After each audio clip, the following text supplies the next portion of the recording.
तिसरा रविवार बायको सोबत शॉपिंग साठी ठरलेलाच असतो. ठरणारच, कारण इथे ड्रायफ्रुट्स, स्टील आणि क्रॉकरीवर 20% सूट आहे. खरेदीसाठी अवश्य भेट द्या. भिका गणपत सुपरमार्केट, शिवाजी रोड, सटाणा आणि नामपूर रोड, सटाणा.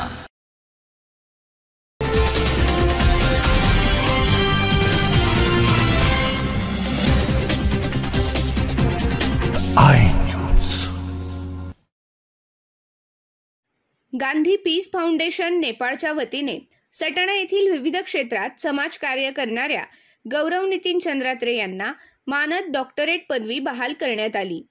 पिंपरी चिंचवड येथील गदी माडगुळकर सभागृहात नेपाळ पीस फाउंडेशनचे संस्थापक अध्यक्ष डॉक्टर लाल बहादूर राणा यांच्या प्रमुख उपस्थितीत एका शानदार कार्यक्रमातून पदवी प्रदान करण्यात आली.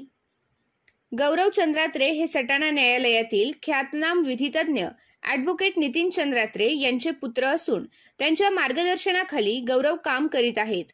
महाराष्ट्रातून विविध क्षेत्रात केलेल्या वैशिष्ट्यपूर्ण कार्याची दखल घेऊन त्यांना ऑनररी डॉक्टरेट पदवी बहाल करण्यात आली.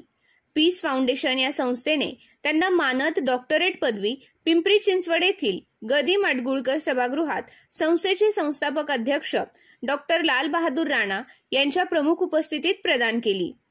या समारंभास समाजसेवक पद्मश्री गिरीश प्रभुने, पद्मश्री डॉक्टर विजयकुमार शहा, डॉक्टर आशा पाटील, राष्ट्रीय अध्यक्ष ग्राहक रक्षक समिती डॉक्टर महेंद्र देशपांडे, राष्ट्रीय अध्यक्ष बाळशास्त्री जांभेकर पत्रकार संघ, गांधी पीस फाउंडेशनचे भारताचे प्रभारी डॉक्टर सुनील सिंग परदेशी आदी मान्यवर प्रमुख पाहुणे म्हणून उपस्थित होते.